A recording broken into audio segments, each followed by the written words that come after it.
Hello, everyone. We are going to talk about some articles in English. Articles are little bitty words that go in front of nouns. We're going to talk about this word, which is a, or sometimes we say uh. So a or you can say either one, by the way. This word is n, just like the letter N. This word is the, or sometimes we say the, because why not? Okay, the or the. You can say either one, okay? And then we're going to talk a little bit about the difference between one or the one and the ones. The one and the ones. In fact, I'm going to add that. The one.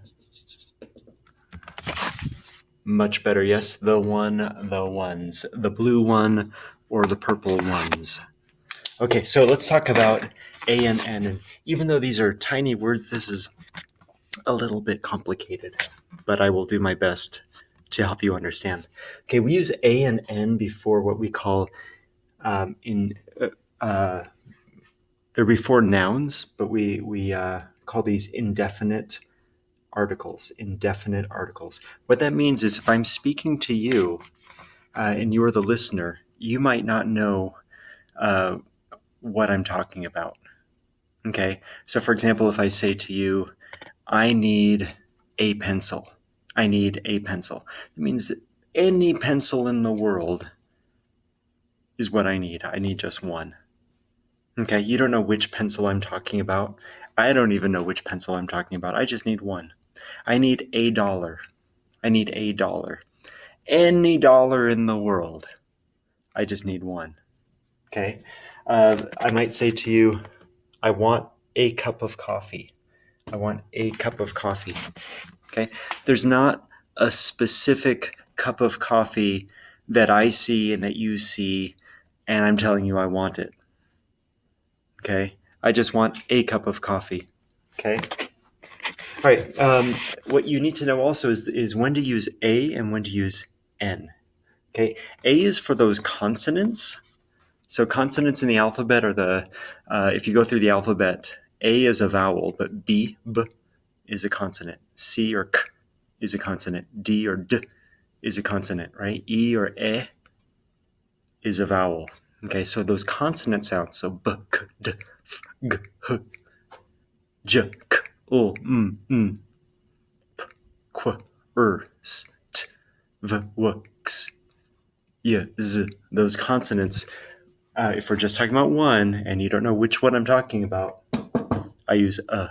Okay, for those vowel sounds, so ah, or or e, or e, or I, or ah, or o, or or oo, right? Those are my vowel sounds. I use n. Okay, so I might say, oh, I need to buy a car.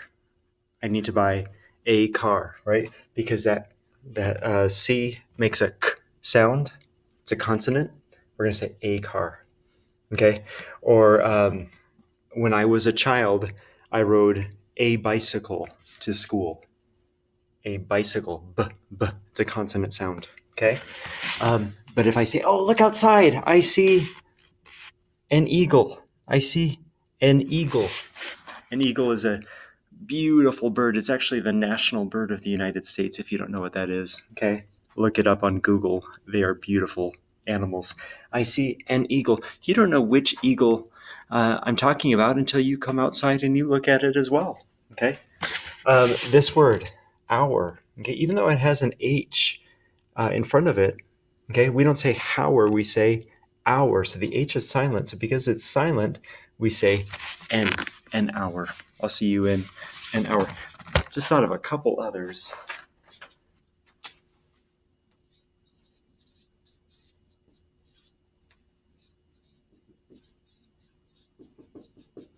Okay.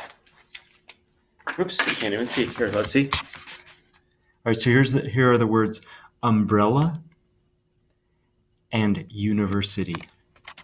Umbrella with a U and university with a U. So this first one, umbrella, do I say a umbrella or an umbrella?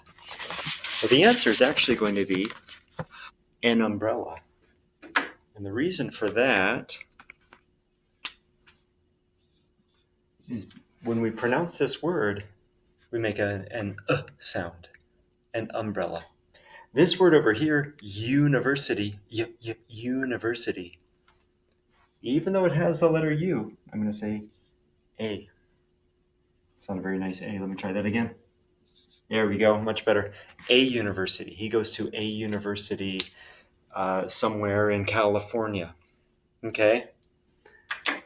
Okay. So because that does, we don't say university, we say university. It makes a consonant sound like the letter Y, like yeah, like you.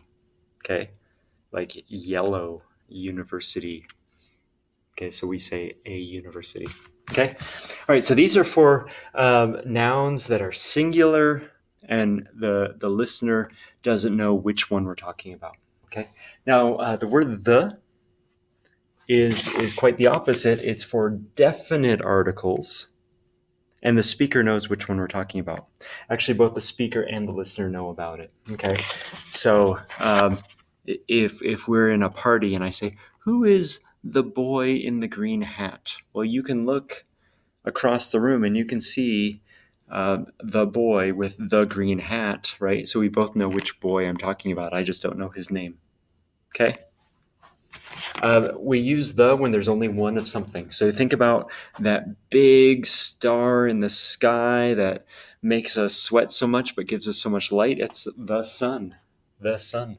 Okay. If you go to a store like Walmart, you might say to your friend, oh, I need to go to the restroom. There's only one restroom. Even in a place that has several restrooms, like a school, we do usually say, I need to use the restroom, or may I use the restroom? Probably because you know which restroom you're going to use, and probably the listener knows which restroom you're going to use, the one that's the closest to where you are. Okay. The world. There's only one world, so we say the world. Okay. Excuse me.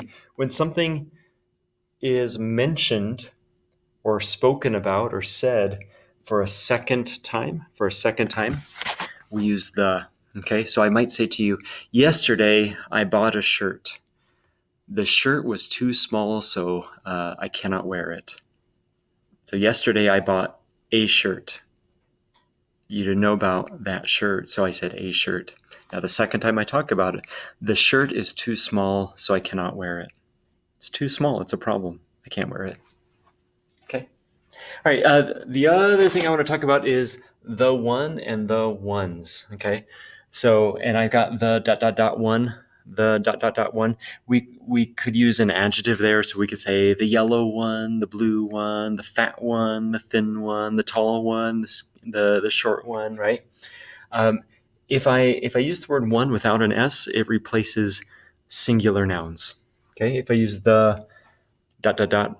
so the blue, the green, the fat, the thin ones, they replace plural nouns. Okay, and that's easy to remember, right? It's got an S there, so it replaces the plural nouns. Okay, so here's an example. Okay, I have the sentence right here. We have several books you could borrow. Sorry, we have several books you could borrow. We have a math book. We have a science book. We have a few grammar books. Okay, so for a little bit of variety, instead of saying we have several books you could borrow, we have a math book. You already know that we have books, right? Oops, let me get a better marker. I said A because you don't know which one I'm talking about. That is a better marker. Okay. So I've already said the word books.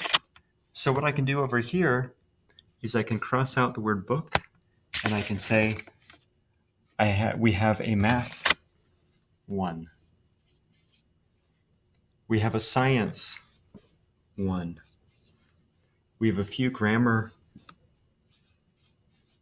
ones. Okay. So I could say a one, or I could say the ones if you already know which ones I'm talking about. Okay, I hope that was helpful. And yeah, pay attention when you read or you hear English speakers using a, and the, and I want you to think about this lesson. Take care.